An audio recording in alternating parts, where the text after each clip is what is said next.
अनिवार्य केलेली पीक पाहणी. म्हणजे आपण जे शेतात जे काय लावलं आहे ते आपल्या मोबाईलच्या डिव्हाइसमध्ये पीक पाहणी ॲप घ्यायचं आहे आणि बरोबर शेताच्या मध्ये यायचं आहे आपल्याला. बरोबर अक्षांश रेखांश बरोबर ठेवायचं आहे आणि फोटो मारून अपलोड करायचं. एकदम सोपी पद्धत आहे.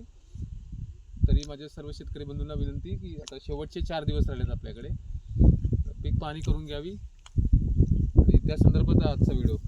भेटूया पुढील भागात नवीन ठिकाणी नवीन जिल्ह्यात. आपलाच मित्र सत्यमोल बगनराव पाटील. धन्यवाद.